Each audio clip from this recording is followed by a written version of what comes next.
please tell me, who are you, what do you do, and why are we here today? Oh, thank you so much for that question. Thank you. I am Paulette Fair, and I'm the program director at Kepler Institute. Kepler Institute is about youth initiatives. Those youth initiatives, whatever the initiative is, we want it to lead toward an opportunity for self-development.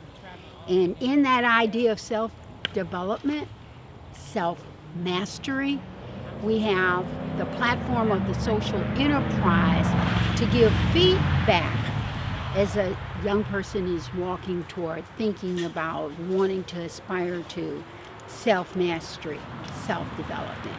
And here on this lot, it was a vacant lot. We went to the city, owned by the city, and we got several of these lots. In this particular one, we carved out 30-foot by 3-foot garden plots.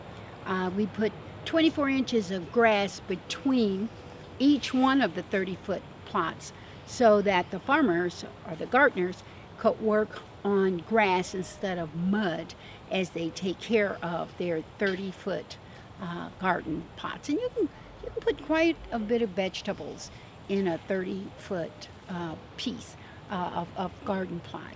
And in order to maximize our planting and the yield, we have collaborated with a farmer who is just dedicated to farming and teaching others. And she provides workshops every Thursday at 6:30. We've had one on garden pest, good bugs and bad bugs. But we've had one on how to plant seeds and seedlings. We've had one of the Thursdays on gardening tips. We'll be going out to, on another Thursday, in fact this coming up Thursday, next Thursday, we'll be going out to that particular farm where they've incorporated a lot of old knowledge and new knowledge. Old knowledge in that there's something called Three Sisters. The indigenous Americans planted with that type of idea. And the idea is that you have tall corn, and because corn grows tall, you can grow your string beans right next to the corn, right in the ground around the corn, so they can use the tall corn as fencing and trellising that many people go out and do trellising. Well, the indigenous Americans just use that corn for a trellis. And then the third sister was squash. And the squash grew around the bottom. And as you know, when squash grows, it spreads out. It keeps down the weeds. And so you wind up with squash, string beans, and corn all in the same place. You know, quite fantastic and a great piece of ancient knowledge in growing even in today. So we've been very fortunate. We've had supporters, farming supporters that has given us seedlings to put in the ground right now. The ladies, the cohort of farmers that we have here today are putting in organic Roma tomatoes, big boy tomatoes.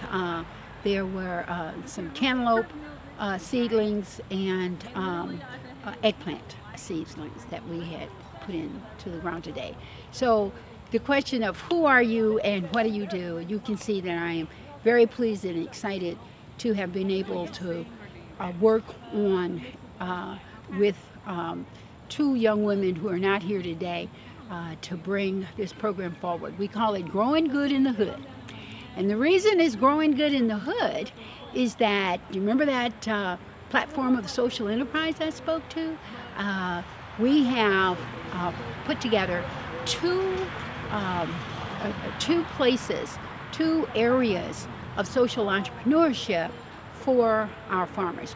You know, many times you grow tomatoes, and at the end of the growing season, you can't believe how many tomatoes that you have. And so for our farmers, the entrepreneurial aspect is we have a program called Community Controlled Food Initiative. When our grocery stores closed in our areas, one family-owned grocery store chain shut down overnight. One day they were open